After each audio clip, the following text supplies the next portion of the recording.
Good afternoon, Wrestle Talk fans. I am your host, Joshua Zimmerman, here for another edition of Wrestle Talk Show.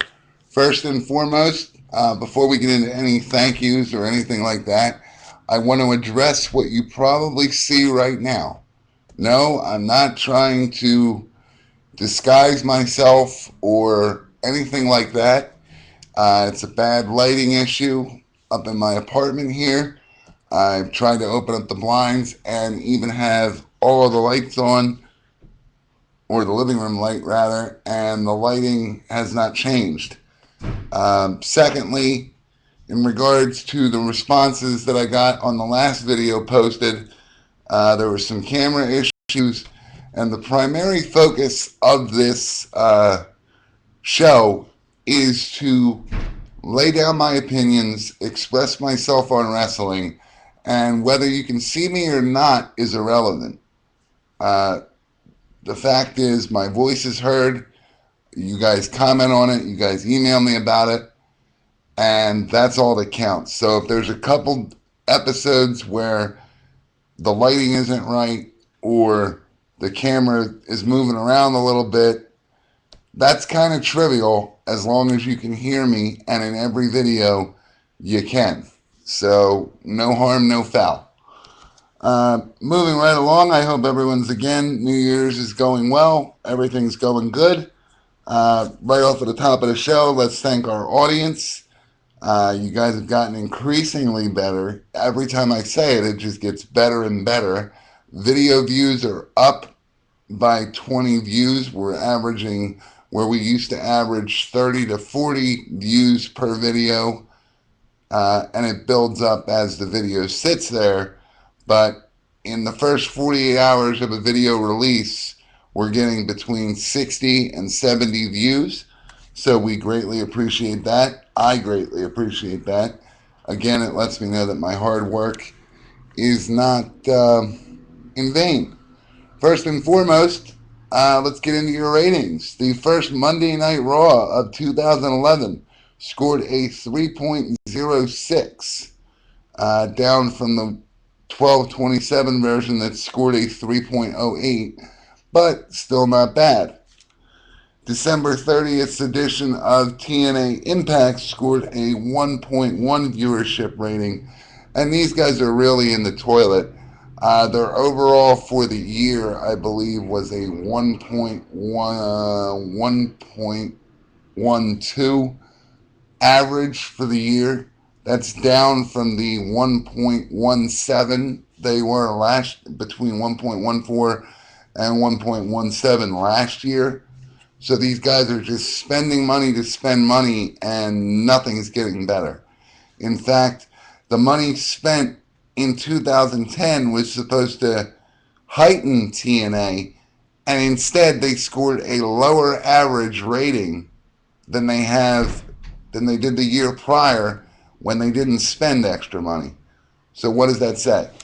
That tells me that viewership's down and your product sucks. Get a clue. The New Year's Eve edition of Friday Night SmackDown scored a 1.43, proving once again, as we aired about a week ago or so, that the 2.5 viewership rating for the live version was strictly because it was live. Do not expect that to be the norm, is what I said. In the video before this, we outlined WWE's ratings breakdown. If you're interested, feel free to check that out. I have not forgotten about the website. The website is, we're sitting down with several people and trying to construct it a little better. Going to do a complete overhaul. I know it's extremely early, but I want relevant news at your fingertips, and so you don't have to deal with a lot of pop-ups and whatnot. And I want a lot of interactive stuff put in. So we're working on that, and when we do refresh the page, it will have tons more stuff you can do. And again, we encourage you to get involved. Details on that at the end of the program. Dragon Gate USA has announced a 3-show, 3-challenger gauntlet for the Dragon Gate World title at a show scheduled for January 28, 2011. TNA, presently in Japan for multiple house shows leading into their Genesis pay-per-view. Can't wait to see the buy rates on that. WWE, after all the rumors, formally announces the return of Tough Enough next year. This will be our part segment. We got another issue to discuss after I give you some more news here, but we're going to kind of mix and match two different subjects to bring you your segment. But WWE formally announces the return of Tough Enough. It will happen next year, and at the moment, it's slotted to happen the hour before Monday Night Raw. So let's break this down real quick, as I have. This means that we're heading into 3 hours worth of WWE programming for just the beginning of the week. Now, if you do the math, and based on the assumption that all the shows stay in play, which I don't think they will, but this was just a rough estimate looking at it, is you have 3 hours on Monday, an hour for NXT, an hour for Superstars, 2 hours for SmackDown. This totals 7 hours of WWE programming a week. 10 hours if it's a pay-per-view week and you have the pay-per-view following Friday Night SmackDown. Now the question comes, does the wrestling fan truly want, first of all, 3 hours of wrestling on Monday night? Will the audience stay for it? There's a bit of a fear that after, say, you watch Tough Enough and you watch an hour of Raw, will you get burnt out as hour 2 of Monday Night Raw approaches?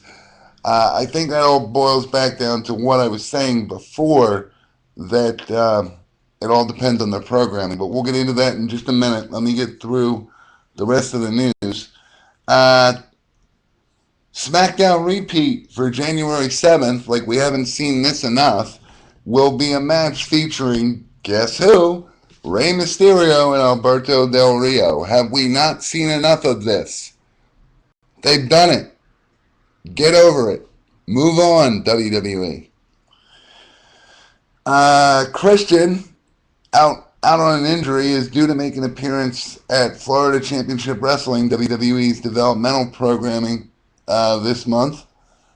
Confirmed, Awesome Kong is contracted with WWE, but they want her to clear up her legal obligations first before the terms and whatnot come out on said contract. And as you probably already know, Jon Cena was injured a week or so ago at a house show in Wilkesboro, Pennsylvania. This gives him ample time to heal for the Rumble. And they've also kept the door open that if he's well enough to not wrestle but make appearances on Raw, he can. Now into our segment. Don't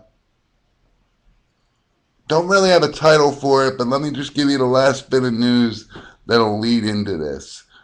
Matt Hardy speaks out on wrestler health. Mentions a number of wrestlers had concussions in 2010, that top WWE superstars are working while injured, and goes out to say that WWE's scheduling needs to change. First and foremost, this is a man who had no problem traveling with the company when he was building his career. He traveled with Brother Jeff, traveled their scheduling. You heard nothing about his complaints with the scheduling. Now that he's an outsider looking in, suddenly he thinks it's too much and the WWE needs to reevaluate the travel schedule.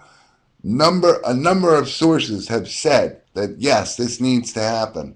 But what I find ironic is that he had no problem being the high flyer and putting himself in danger when he was with the company. Now all of a sudden he's not, and WWE needs to change everything. Oh my God, these people are getting hurt. Well, hello, Matt. You were one of those people getting hurt years ago when you worked year in and year out for World Wrestling Entertainment. Why? Because they were paying you to do so. Now, WWE is giving you your walking papers and you feel the need to be a contributor to what needs to be changed in professional wrestling. You cannot have it both ways. You and brother Jeff made millions putting your bodies through hell, working those years in and years out, getting 20 days off out of the year, getting sometimes just holidays off, if that. And now you're going to complain about it. Little pissed off, are we, that our contract got abruptly terminated after you said it wasn't going to? Nah, not you. But the segment of this, the second part of this segment is that will you, the wrestling fan, hang in for a minimum of 7, if, again, preliminary, because nothing's been fine printed yet. Will you hang out for ultimately 7 hours of wrestling, and on pay-per-view weeks, 10 hours of wrestling? One would say a wrestling fan might get bored out. One would also argue that it's good that there's 2 brands because now you have a choice. You can either watch TNA style or you can follow WWE. Tradition is following WWE. But is 7 hours too much, or is the avid wrestling fan going to love it? And will they get the ratings for said 7 to 10 hours of programming? Or, like I said in the beginning, will it start to fizzle? That's a question I'd like to hear an answer to from you guys. We can discuss it on the next program. You can send show emails to cwecompany@gmail.com. Feel free to follow us on Facebook and Twitter at both CWE Company, as well as our website at WrestleTalkShow.webs.com. Subscribe to our page here on YouTube at youtube.com/CWE Company. Here you can view everything from the very first video. Anything you might need to catch up on, anything you want to comment on, you can comment directly on YouTube, or again, send it to the email address. It really doesn't matter. Interact with our forum on our website. There's a lot of questions there that we can build shows out of if we get the multiple responses from you. 1 or 2 don't count. I need it to go both ways. That way we can propose both arguments to the questions asked. And until next time, giving you your daily dose of wrestling, this has been Wrestle Talk Show. Until next time, fans, have a great night.